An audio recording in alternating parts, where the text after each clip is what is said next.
കല്യാണം തലേ ദിവസം, അതായത് 2-ാം തീയതി. നാളെയാണ് കല്യാണം.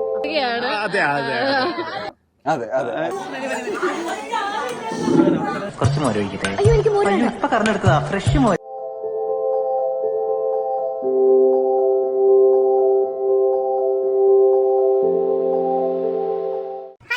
അപ്പം ഇന്നാണ് കല്യാണം തലേ ദിവസം, അതായത് 2-ാം തീയതി. നാളെയാണ് കല്യാണം. അപ്പം നമ്മൾ കല്യാണ വീട്ടിലേക്ക് പോവാണ്. എല്ലാവരും അവിടെ എത്തും. നമ്മൾ റെഡിയായി കല്യാണ വീട്ടിലേക്ക് പോകണം. ഞാനും ബെച്ചി നേരത്തെ റെഡിയായി ഇറങ്ങി. അവരിനി അല്ല ബാക്കിയുള്ളവരെല്ലാം ഇനി അവിടെ കാണും. അപ്പം ബാക്കിയെല്ലാം ഇനി അവിടെ ചെന്നിട്ട് കാണും. കല്യാണ വീട്ടിലെത്തിയിട്ട് നമ്മൾ കൊച്ചിനെ, താഴത്തെ വീട്ടിലെ കൊച്ചിനെ പേടിപ്പിക്കുന്ന രംഗമാണ് ഈ കാണുന്നത്. കൂട്ടത്തോടിട്ട് വളഞ്ഞിട്ട് പേടിപ്പിക്കുകയാണ്. പാവം പേടിച്ചുപോയി. ഇവനാണ് കാരണം എല്ലാത്തിനും.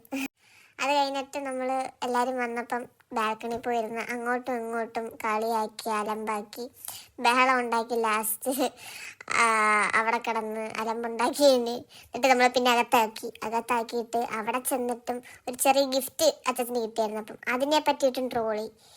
അങ്ങനെ നൈസായിട്ട് നമ്മൾ അവിടെ നിന്ന് ഇറങ്ങിയിട്ട് ഒന്ന് ചായ കുടിക്കാൻ വേണ്ടി ഇറങ്ങി. ആരും അറിഞ്ഞില്ല നമ്മൾ പോയത്. നമ്മൾ വെറുതെ ഇറങ്ങിയതാ. പിന്നെ വിചാരിച്ച ചായ കുടിച്ചിട്ട് വരാമെന്നുള്ള രീതിക്ക് പോയിട്ട് വന്നു. പറയാനുണ്ടോ? സന്തോഷം മാത്രം. നിനക്കോ? സന്തോഷം. കല്യാണ ചെറുക്കനായ ജോച്ചന് ഇന്ന് ബാച്ചിലർമാര് നാളെ ഒരു പുതിയ ജീവിതത്തിലേക്ക് കേറുകയാണ്. അപ്പോൾ എന്താണ് ഇപ്പൊ പറയാനുള്ളത്? കല്യാണം കഴിക്കുന്നതിന് മുമ്പ് നമ്മളൊരു ചിരിച്ചൊരു ഫോട്ടോ എടുത്ത് വെക്കുക. കല്യാണം കഴിഞ്ഞു കഴിഞ്ഞാൽ പിന്നെ നമുക്ക് ഇങ്ങോട്ട് ചിരിയില്ല. അതിനു വേണ്ടി ഞാൻ ഇപ്പൊ തന്നെ ഒരു ഫോട്ടോ എടുത്ത് വെച്ചിട്ടുണ്ട്. നമ്മള് കുറച്ച് പടക്കം മേടിച്ചിട്ടുണ്ടായിരുന്നു. അത് പൊട്ടിക്കുന്നതാണ് ഈ കാണുന്നത്.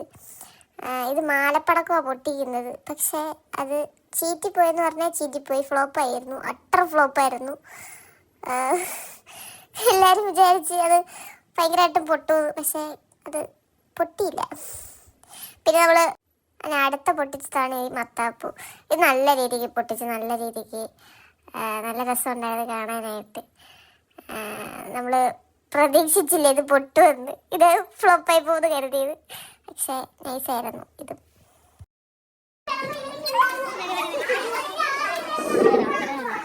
നമുക്ക് വിളമ്പി തരാനായിട്ട് ആരും ഇല്ലായിരുന്നു. ചേച്ചിമാരെത്തിയപ്പോ വിളമ്പി തരുന്ന കണ്ടില്ലയോ? നോക്കിട്ടേ നിൽക്കുന്നു. കഴിച്ച് അത്രയും നേരം കുറേ പേരുണ്ടായിട്ട് അവർക്കാർക്കും വിളമ്പാതെ ഇവർ 4 പേരെത്തി. അപ്പം എവിടെ നിന്നൊക്കെയോ വന്നിട്ട് വിളമ്പുന്നതാണ് ഈ കാണുന്നത്. അടി ഉണ്ടാക്കിയൊക്കെയാണ് വിളമ്പുന്നത്. അവിടെ നിന്ന് അങ്ങോട്ട് മാറടാ, ഇങ്ങോട്ട് മാറടാ, ഞാൻ വിളമ്പട്ടെ. എന്തൊക്കെ കാണണം ഞാൻ. എൻ്റെ ചേട്ടന്മാരായിപ്പോ ഒന്നും പറഞ്ഞിട്ട് കാര്യമില്ല. എല്ലാണോ കണക്കെന്ന് പറഞ്ഞു കഴിഞ്ഞാൽ അങ്ങേയറ്റം മാത്തമാറ്റിക്സ് ആണ്.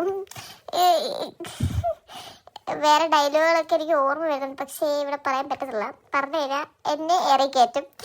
കഴിച്ച് അവിടെ എല്ലാം ഒതുക്കിയിട്ട് നമ്മൾ രാത്രിയിൽ ഓഡിറ്റോറിയം കാണാൻ വേണ്ടി പോവാണ് ഞങ്ങൾ 3 പേരും കൂടെ.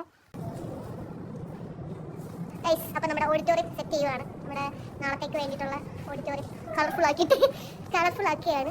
ഇതിനി ഫുള്ള് കംപ്ലീറ്റ് നാളെ കാണാൻ പറ്റുള്ളൂ. ഇപ്പം നമ്മൾ പോകും തിരിച്ച്. ഫ്രണ്ടിലും ചെയ്തിട്ടുണ്ട്, കുറേ കാര്യങ്ങൾ ചെയ്തിട്ടുണ്ട്. ഇപ്പം ഇത്രയും കണ്ടാൽ നാളെ ഞാൻ ഫുള്ള് കാണിച്ചു തരാം. നാളെ കല്യാണത്തിൻ്റെ ഇത് ഫുള്ള് ഞാൻ കാണിച്ചു തരാം.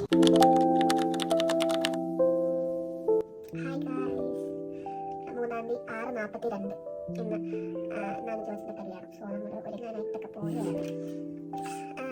ഒരുങ്ങിയിട്ടൊക്കെ കാണിക്കാം. ഗെറ്റ് റെഡി വിത്ത് മീ ഇരിക്കുന്നില്ല, ടൈമില്ല, സമയമില്ല. പെട്ടെന്ന് എടുക്കുകയാണ് ഈ ഇരുന്നു. നമ്മൾ ബാക്കി കാര്യങ്ങൾ ബാക്കി വീഡിയോസ് എടുക്കുന്നതായിരിക്കും. ഗൈസ്, ഇത് കല്യാണ ചെറുക്കൻ്റെ അനിയത്തി ഒരുങ്ങുന്നതാണ് ഈ കാണുന്നത്. ഒരുങ്ങി എല്ലാം സെറ്റപ്പ് ചെയ്തു. അങ്ങനെ ഗ്രൂം സ്ക്വാഡ് റെഡി.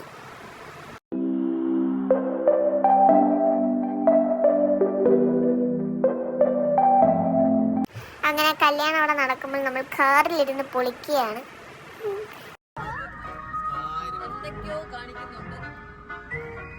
അങ്ങനെ കല്യാണം എല്ലാം കഴിഞ്ഞു. എനിക്ക് കുറച്ച് ക്ലിപ്സ് അതെനിക്ക് മിസ്സായിപ്പോയി. ഇത് അവസാനം കൂട്ടുകാരെല്ലാവരും കൂടി ചേർന്നൊരു ചെറിയ പണി കൊടുത്തതാണ്. അതൊരു ഫ്ലെക്സ് ക്രിയേറ്റ് ചെയ്തിട്ട് അതിൽ പഴയ ഫോട്ടോ ഒക്കെ വെച്ചിട്ട് അടിപൊളിയായിരുന്നു അത്.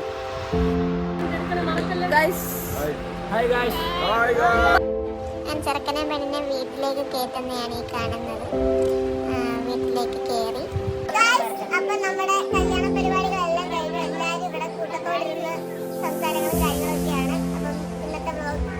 വ്ലോഗ് ഇവിടെ അവസാനിച്ചിരിക്കുന്നു. Okay bye.